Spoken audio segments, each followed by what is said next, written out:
Assalamualaikum warahmatullahi wabarakatuh. Hello everybody, I am Maulidia and here I would like to show you my interview with a resource person about culture shock and reverse culture shock. And before that, let me introduce you the resource person. Her name is Rizka Rahmi and she went to Taiwan to continue her master for 2 years, and now she is a facial doctor at one of the clinics in Banda Aceh. And here is what we talk about.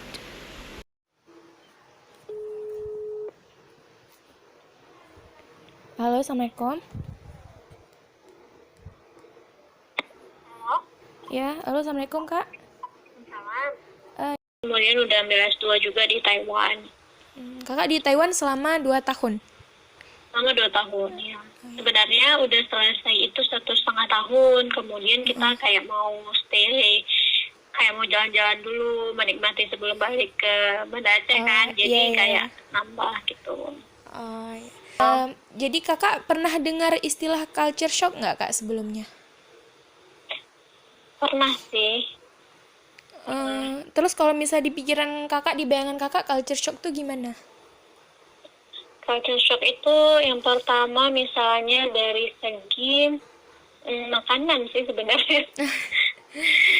Kemudian kalau misalnya budayanya di sana kan, kalau misalnya perubahan yang signifikan tuh nggak ada, karena kalau misalnya dibilang culture shocknya si Taiwan sama Indonesia, itu kita tuh nggak banyak culture shocknya di Taiwan karena di sana tuh kita bisa dapat apapun yang kita mau sesuai dengan apa yang ada di Banda Aceh. Cuman yang paling susah itu di sana adalah makanan aja gitu. Tapi kalau misalnya kayak kita biasanya mau sholat di masjid, kemudian kayak orang-orangnya masih sebatas ya Asia, masih orang timur gitu kan. Iya. Jadi nggak ada yang signifikan kali gitu, Kak, ya, perbedaannya ya? Signifikan perbedaannya mungkin gini, mereka ateis. Mereka ateis. Dan kita itu kan percaya Tuhan. Jadi kalau misalnya ngomongin apapun itu mereka, perbedaannya lagi adalah waktu sistem kerja. Sistem kerja mereka kalau 24 harus kerja 24 jam ya 24 jam. Mereka nggak peduli kita tuh harus mau sholat dulu kayak mau apa, itu nggak peduli. Nah tapi mereka juga open minded, jadi kita bisa menjelaskan gitu, kita tuh sehari tuh harus sholat 5 kali gitu kan. Nah itu awal-awal emang ribet sih, ya sih, berasa ribet. Terus kayak harus ngejelasin loh kok izin sholat lagi, karena kami di sana itu selain kuliah kerja juga. Oh gitu ya, Kak. Part time gitu. Oh iya. Terus culture shock gimana nih yang kakak alami? Misalnya apakah kakak stres kah? Atau mungkin kan ada orang yang kayak, pengen pulang kayak gitu, nggak mau lagi di Taiwan gitu. Di awal-awal 2 bulan pertama tuh saya sampai sakit, masuk rumah sakit. Gara-gara ya stres pola belajar dan pola kayak nggak terima badannya. Jadi tuh waktu itu kita tinggal di sana itu kan Taipei itu padat penduduknya. Kemudian kita tuh memang dikasih apartemen karena saya kan sama suami tuh nggak dapat dormitory. Kenapa? Karena suami istri, jadi dikasih biaya kalau cari sendiri apartemennya. Nah, kita tuh ngebayangin, anggap aja tinggal di Jakartanya lah itu. Iya. Sebanyak kalipun duit kita tuh masih cuma dapat apartemen yang berapa kali berapa mungkin, atau cuman kamar doang. Nah itu yang bikin saya shock. Jadi di situ kamar, di situ dapur, di situ kamar mandi, jadi tuh dan satu apartemen itu ada 3 keluarga gitu. Oh gitu. Jadi digabung itu kan? Jadi satu kamar ya, satu studio lah kalau kita bilang kan. Satu studio itu ada 4 kamar, di situ ada dapur, ada semua. Cuman kita kayak gabung-gabung, dan saya kan nggak bisa kayak gitu kan. Iya. Apalagi udah berkeluarga kan ya? Udah berkeluarga. Nah di situ tuh kita gabung, ada sama Chinese-nya, terus ada yang orang Indianya gitu lah. Di situ yang bikin stres, asam lambung itu satu. Pola hidupnya udah beda. Terus yang kedua pola belajarnya beda. Terus kerja kan ada part time-nya juga. Jadi bikin saya tuh sampai sakit.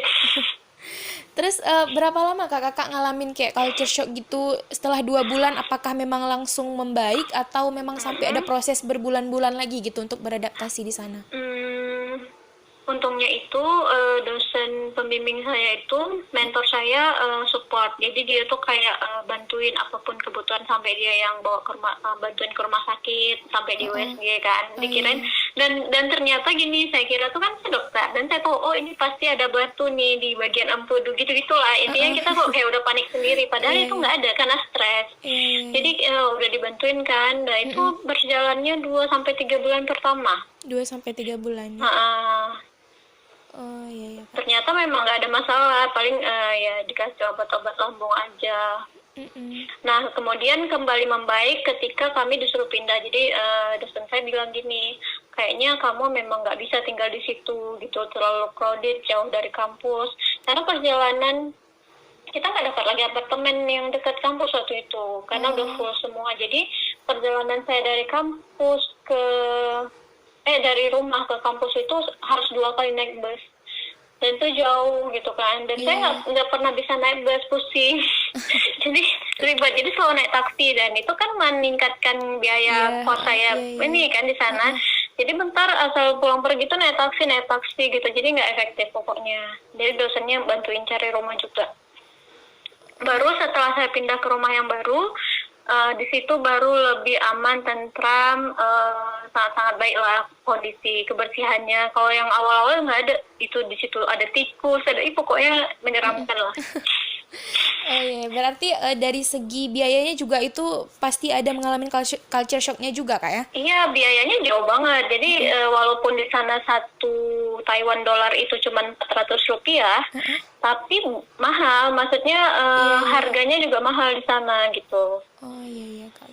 Kalau misalnya dari segi makanannya kak, susah nggak untuk kakak kayak beradaptasi dengan makanan-makanan Susah, sana? karena kan semuanya mereka pakai babi, pakai minyak babi, dan semua itu pasti ada babinya. Jadi kita terpaksa harus jadi vegetarian di sana awal-awalnya. Dan semua orang Indonesia yang saya kenal di sana tuh di awal-awal bulan pertama mereka stres banget masalah makan.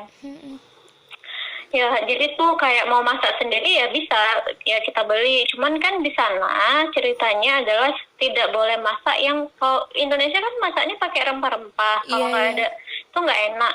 Nah, tetangga pada ini komplain waktu saya masak gitu. Jadi nggak bisa masak juga. Jadi karena harus aromanya kak?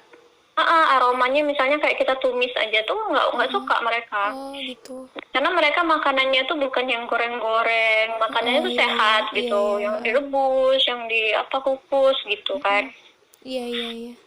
Jadi mau masak susah, nggak masak juga nggak bisa makan. Jadi waktu itu belum ketemu nih, karena sebenarnya di Taiwan itu sebenarnya banyak toko Indo yang jual-jual makanan Indonesia, tapi kami kan belum tahu. Nah, seiring perjalanan ternyata banyak kali orang, kalau kita bilang di sana kan BNI, Buruh Migran Indonesia kan. Nah, mereka yang kasih tahu. Di situ baru tahu, oh ada tempat makan ini, jadi bisa beli makan itu.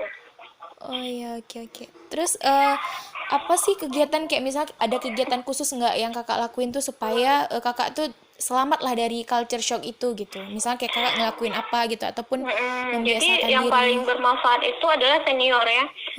Senior orang Indonesia yang di sana tuh kita ada satu grup. Kalau dari Aceh itu nama Ranub Lampuan. Di situ ada juga yang sangat membantu. Cuman mereka nggak di Taipei tinggalnya, rata-rata orang Aceh yang lulus di Taiwan itu pada di ujung-ujung gitu. Pokoknya nggak di pusat Taipei. Jadi cuma saya sendiri yang di Taipei Yokosuami. Kemudian akhirnya senior-senior dari Taipei Medical University-nya sendiri yang orang-orang Jawa gitu, mereka kayak buat rantangan. Jadi mereka masak, yang pintar masak tuh kayak ngejualin gitu loh makanan Indonesianya gitu. Jadi kita beli kayak rantangan lah ceritanya. Oh gitu. Oh, jadi mereka menyediakan jasa makanan juga. Dan itu sangat-sangat berasa waktu di bulan puasa. Jadi di bulan puasa juga kita kan Muslim di sana kan varian studentnya beragam, ada yang dari Muslim Amerika, dari Indonesia, Vietnam, India, Pakistan. Jadi di situ juga jadi bahan, oh kayak gini ya, Islam kan beda juga mazhabnya kan. Nah ada mazhab Hanafi, ada Hambali gitu, jadi di puasa itu kita jadi tahu semua gitu. Jadi kita bisa ngerasain makanan-makanan tradisional nggak cuma dari Indonesia juga ya? Mereka kayak kita buat shift-shiftan, misalnya kayak 2 hari ini dari Indonesia, 2 hari besok dari India gitu. Memang nggak masuk juga kita makan makanan India di sana kan, cuman ya jadi inilah, jadi menerima. Nah setelah denial saya acceptance gitu, jadi kayak oke, aku udah masuk nih, udah bisa gitu. Iya. Jadi ada peran-peran orang sekitar juga Kak ya yang membantu Kakak supaya kayak terbiasa dengan budaya di sana. Banget, senior itu paling penting. Jadi kayak mereka yang ngajarin, ini kamu kesini aja kalau mau beli daging di sini, daging halal di sini, beli ayam halal di masjid ini, terus nanti kalau misalnya mau sholat Jumat untuk suami di sini. Banyak terus. Dan akhirnya ternyata tinggal di Taiwan tuh lebih apa ya, saya ngerasain kalau ada kajian rutin kayak gitu untuk khusus orang Indonesianya ya. Jadi lama-kelamaan udah mulai terbiasa lah ya Kak ya? Ya, apalagi bagian duta besarnya itu sangat mendukung. Misalnya nih kayak hari-hari Kartini 17 Agustus kita selalu diundang kayak gitu ke dubesnya, makan besar, seru lah gitu. Jadi sebagai orang asing di sana kita nggak dikucilkan, nggak gitu kayak. Enggak. Jadi kalau Taiwan itu sangat menghormati orang Indonesia dan Vietnam di sana. Nggak tahu mungkin bondingnya ya. Tapi selalu asal yang dari Indonesia, dari Vietnam itu mereka merasa kalau orang Indonesia itu lebih pintar dari negara-negara lain. Iya. Berarti kita diterima dengan baik lah di sana ya. Jadi cocok lah untuk yang mau kuliah-kuliah di sana Kak ya.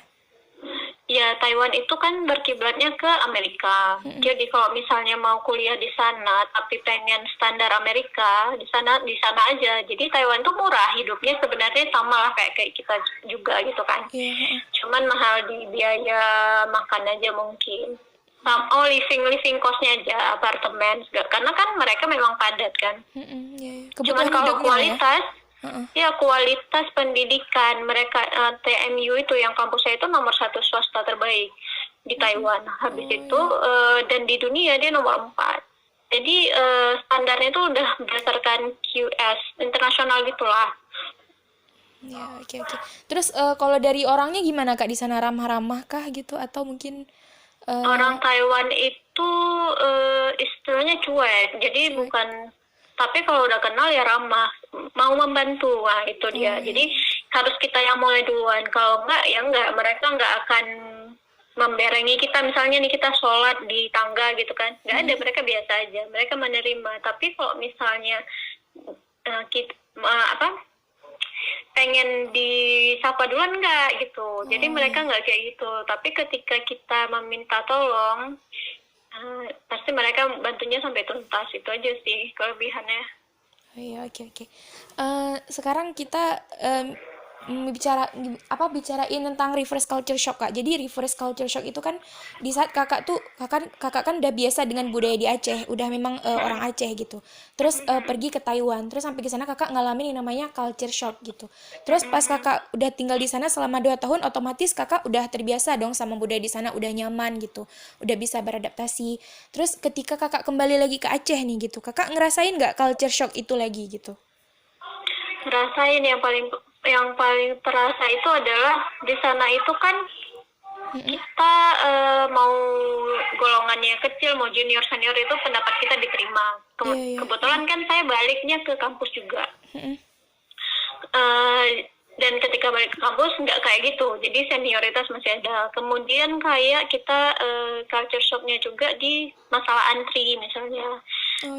Kita tuh kan di sana sebagai student kan dapat namanya ARC. ARC itu kayak asuransi kesehatan free lah di sana. Nah sistem kesehatan juga ngaruh sama saya, maksudnya kayak beda banget gitu. Bentar ya. Terus masalah yang selanjutnya itu ketika budayanya aja sih, budaya ngantri, budaya itu nggak ada kita dapat lagi di sini. Dan masalah birokrasi yang di Taiwan itu paling cepat. dan tepat gitu. Jadi berasa di sini tuh kayak, kan kita kalau balik ke sini kan ngurus lagi misalnya SIM udah mati gitu-gitu kan. Kan selama di sana mungkin udah, nah itu ribet banget. Jadi merasa kayak aduh, capek lagi nih kayak ya. di Taiwan. Terus kayak kita tuh free semua mau periksa gigi apa di sana tuh gampang, akses kesehatannya, pemeriksaan kesehatannya aksesnya gampang, teknologinya bagus, di mana-mana tuh ada kayak robotnya gitu, tinggal mau tensi darah ada di kayak di tempat-tempat umum kan. Nah sampai di sini terus gini, di sana tuh kan apa-apa jalan kaki, naik bus, terus naik sepeda. Di sana kan ada sepeda umum, U-bike namanya. Di sini nggak ada. Jadi kelihatan kalau sampai di sini tuh kita harus kayak punya mobil gitu kan.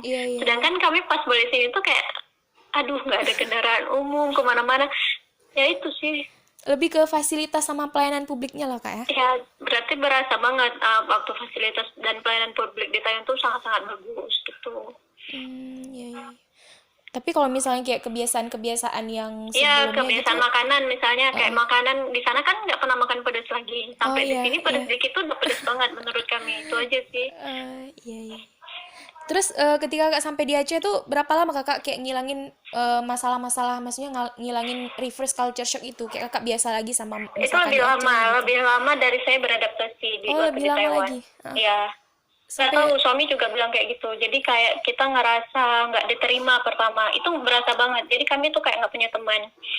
Kayak nggak punya teman. Terus sampai 6 bulanan di sini baru beradaptasi lagi. Kayak kemana-mana tuh beda. Ke kafe tuh kayak merasa, pokoknya beda aja gitu. Kayak stres sendiri sih pas balik ke sini. Kayak pengen balik ke sana lagi gitu. Berarti lumayan lama Kak ya? Lama, lebih lama dari saya di sana. Iya. Iyalah kita kan udah nyaman dengan budaya di sana yang otomatis ada beberapa yang lebih baik daripada di sini. Lebih gitu. baik. Terus biasanya Kakak ngapain tuh kayak ngilangin reverse culture shock itu? Apakah Kakak misalnya jalan-jalan lagi gitu, sering keluar kayak jalan-jalan lagi ke tempat yang dulu sering Kakak pergi atau gimana? Iya, yang paling penting sih kayak copingnya tuh pakai teman ya. Jadi kayak kan mungkin kita tuh udah ngerasa deket banget nih sama teman-teman yang dulu di Taiwan. Kehilangan yang pertama, kehilangan teman dekat dan merasa kayak aku udah kuat sama di sana terus harus jauh lagi. Nah pas teman di sini sih dia kehilangan kita waktu kita pergi kan gitu. Nah pas kita balik lagi ke sini ya kayak cari bondingnya lagi, keluar lagi sama bareng-bareng gitu. Harus kayak banyak intens ketemu sama orang-orang dulu lagi gitu. Kemudian mereka juga ngerasa ada level yang naik nih. Misalnya kita kan baru pulang di S2 kan. Iya. Mereka juga ngerasa ada jenjang gitu. Nah itu jadi kayak awal-awal kayak canggung juga. Cuman ya udah. Banyak keluar, banyak jalan, banyak ketemu orang lagi. Terus kayak akhirnya kita tuh sama suami tuh sampai yang kan nggak ada kendaraan kan. Sampai sini tuh di sini pada naik mobil semua gitu-gitu kan. Iya. Berarti banyak support dari orang-orang sekitar juga kayak termasuk teman, keluarga gitu ya, sahabat-sahabat. Ya keluarga yang paling penting. Jadi kayak mereka menurunkan dulu standar masak pedas-pedasnya. Terus sekarang udah bisa, udah gampang lah. Oke Kak. Terus ini Kak mau nanya yang kalau misalnya nih menurut Kakak nih ada nggak sih budaya-budaya di Taiwan yang sama Indonesia tuh mirip-mirip gitu budayanya? Yang lebih spesifik gitu Kak, misalnya kayak dari segi apa makanan gitu, mungkin makanan enggak ya gitu, tapi mungkin apa gitu yang memang mirip-mirip, apakah kayak misalnya sifat orang-orangnya kah gitu yang emang mirip-mirip sama orang-orang Indonesia nih, khususnya orang-orang Aceh gitu? Apa ya? Paling welcome aja ya. Kalau misal orang Aceh tuh kan udah tahu welcome gitu kan. Oh iya, itu sih yang paling mirip. Jadi gini, dosen saya dan dosen pembimbing suami saya itu, kita tuh kalau ingin menyelesaikan masalah selalu makan. Jadi selalu ngajak makan di kafe, selalu ngajak makan di. Nah, yang hebatnya itu kita kan strata terendah tuh kalau misal mahasiswa. Nah, mereka tuh suka ngajakin ke kafe-kafe di hotel berbintang 5 gitu. Itu yang menurut saya tuh kayak di Indonesia. Jadi kalau tamu tuh selalu ada raja. Mereka juga ada jargon itu gitu.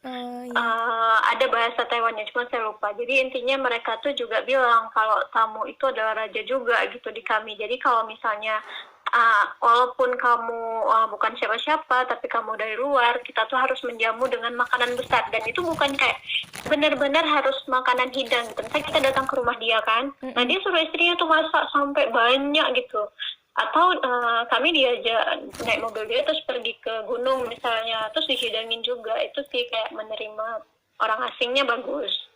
Okay. Budaya-budaya di birokrasi mereka sih, kayak misalnya nggak mempersulit gitu kan. Kemudian kayak sistem antri, ya tetap antri, mau naik bis antri, mau makan pun antri mereka tuh kayak memang, dan sopan gitu loh. Itu sih budaya mereka yang paling saya salut, dan memudahkan orang lain. Maksudnya gini, misalnya nih kita ke rumah sakit, kita di rumah sakit Banda Aceh ini ada nggak volunteer yang misalnya ngebantu bapak mau ngapain? Oh, saya mau berobat. Oke, resepsionisnya di sini, ruang polinya di sini kan gitu biasanya di Taiwan. Nah itu nggak ada, dan menurut saya itu bisa diterapkan di Banda Aceh, karena kita tuh masih yang sampai gini, dan mereka itu kan high tech gitu kan. Misalnya nih saya mau konsul sama dokternya masuk jam 9, saya bisa online. Jadi nanti di operator online-nya bilang, nomor antrian ibu tuh datangnya jam 10 ya, jadi nggak perlu lama-lama nunggu gitu. Jadi jam 10 saya datang, saya langsung masuk gitu. Oh iya, berarti lebih ke kayak kedisiplinannya, pelayanannya gitu kayak. Pelayanan sih, maksudnya semua berbasis teknologi. Kayak misalnya kayak ngambil darah, misalnya nih saya pipis gitu kan, maksudnya pemeriksaan urin. Ya saya pipis, terus saya nggak perlu kemana-mana karena udah ada mesinnya. Jadi saya tinggal taruh aja di mesin itu, semua dia jalan langsung ke lab gitu. Jadi semuanya itu kayak takjub, kayak kita berada di dunia lain gitu loh. Kayak semuanya itu berbasis robot semua gitu. Kalau misal dari segi waktu nih Kak, apakah orang Taiwan itu on time atau enggak? Karena kan kita tahu orang Indonesia nih, kalau dari segi waktu kurang bukan ya gitu. On time, mereka tuh in time. Jadi malah mereka misalnya 15 menit sebelum jam kerja mereka udah. Dan kalau misalnya pun pulang, mereka melebihkan. Jadi tuh di kantor saya, kan saya kerja juga part time sama dosen saya kan, prof saya. Jadi di pintunya ditempel gitu, work. Jadi kayak sampai kerja sampai mati, intinya gitulah. Karena mereka sistemnya memang komunis kan. Iya, komunis. Jadi kalau masalah waktu itu nggak usah diragukan lagi. Dan kami kalau misalnya di perkuliahan pun kalau telat ya, tapi gini, tapi juga mereka demokrasi banget. Jadi kalau misalnya telat ya udah, itu urusan kamu.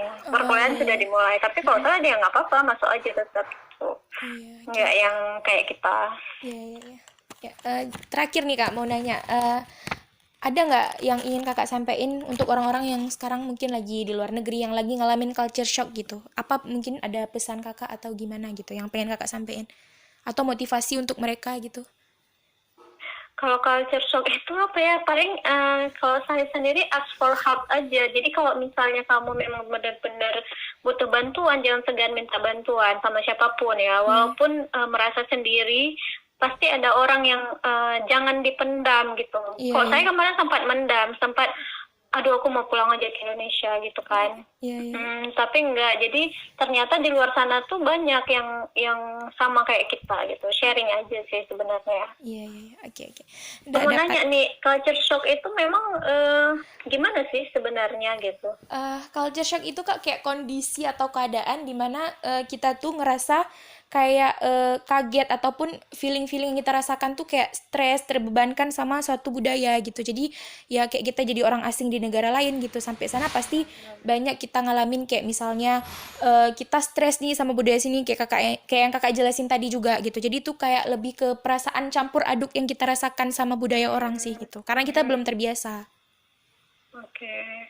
Terus saran saya sih kalau kita mau keluar negeri jangan banyak bawa barang sih. Kan Indonesia terbiasa tuh banyak bawa barang. Betul, jadi itu rupanya merepotkan karena kita akan pindah sana sini. Dan saya rasa itu setelah saya sharing sama teman-teman, mau di Eropa mau di mana yang orang-orang Indonesia pergi, itu pasti dia juga bilang kayak gitu. Iya betul Kak. Ya budaya Indonesia emang gitu. Maksudnya kita bawa baju tuh banyak-banyak, mungkin mau pakai yang ini, tapi sampai sana nggak kepake gitu. Iya. Dan dan di Taiwan itu nggak resmi banget ternyata. Jadi kayak profnya itu kalau ngajar ya pakai celana pendek, gitu. pakai nggak ada seragam khusus gitu kayak?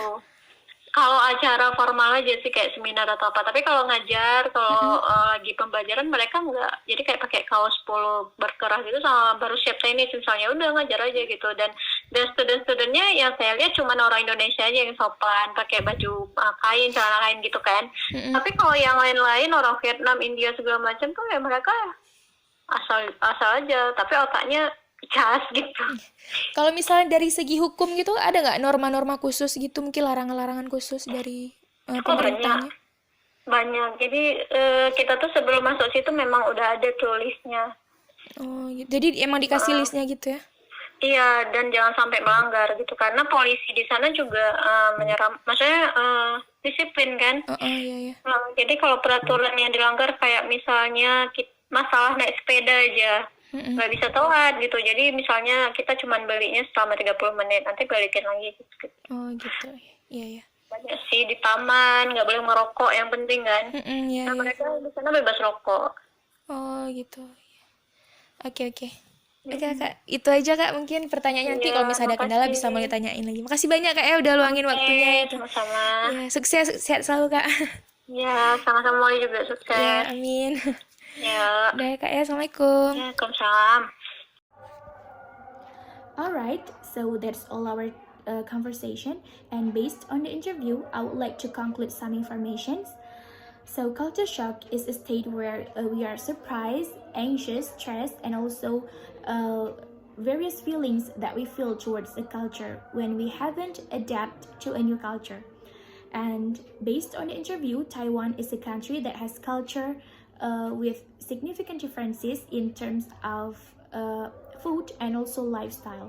For examples, religion, living cost, learning pattern, and also facilities that are available for the foreigners. Most of them are atheists, so they have to work 24 hours non-stop without having to think about worship and other things.